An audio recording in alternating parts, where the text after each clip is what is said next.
Hello everyone. Today we'll be setting up Visual Studio Code on our Windows machine. So what is the need of Visual Studio Code? Visual Studio Code is a text editor which also acts like an IDE. IDE stands for Integrated Development Environment. So what is IDE actually needed for? When we are developing software solutions, the software can be broken up into multiple files within a folder, and these files coordinate with each other to create a robust software solution. So it gets very complex to handle it just using Notepad, for example.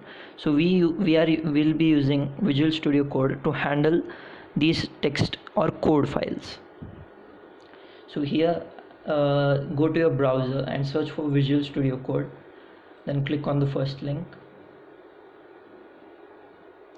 and then we'll click on download for Windows.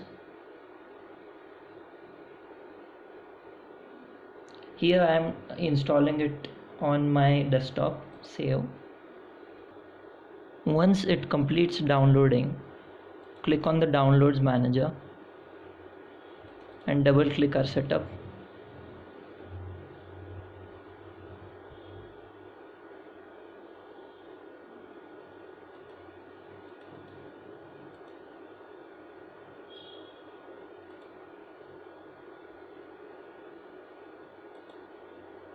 And the setup will ask for permissions. Click on run and keep on clicking next until it is completely installed.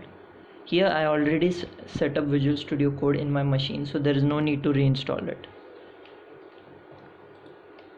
After it is installed, go to Windows search and search for it, Visual Studio Code, and open it.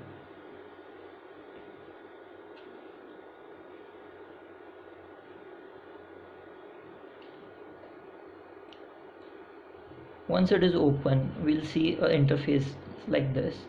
Here we can see that we can create a new file, open a new file, open a folder, and we'll talk about Git later. So here we can see we have our Explorer. So Explorer, as we have seen that we have File Explorer on our Windows machine that allows us to go through files and folders and drives and access them. Just like that, we have an Explorer integrated into Visual Studio Code, and we can explore a particular file. For example, how many files does it has, or how many folders does it has. Then we have extensions. Extensions allows us to basically add some new features onto our existing Visual Studio Code setup. So here we'll be adding live server,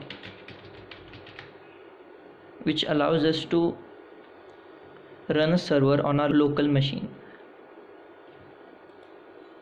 With this server, we can easily serve our HTML files, which can be accessed by users using a IP address.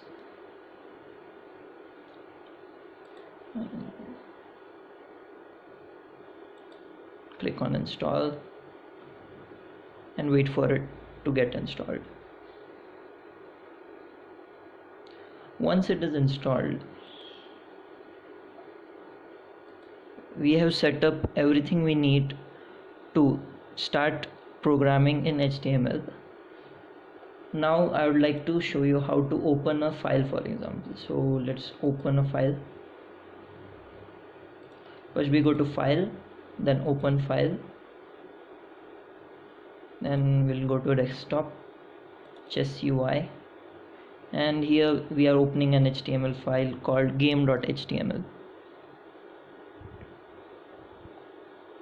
Here we can see that it is just like Notepad, and we can add anything we want.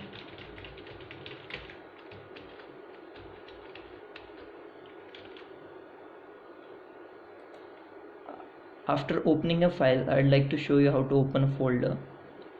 Go to file, then open folder, and we'll open the same folder, Chess UI.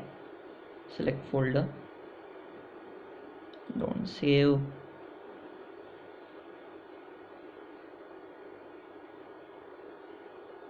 Then once it opens up, we have got our same file here, but we also have a CSS file as well as some image files.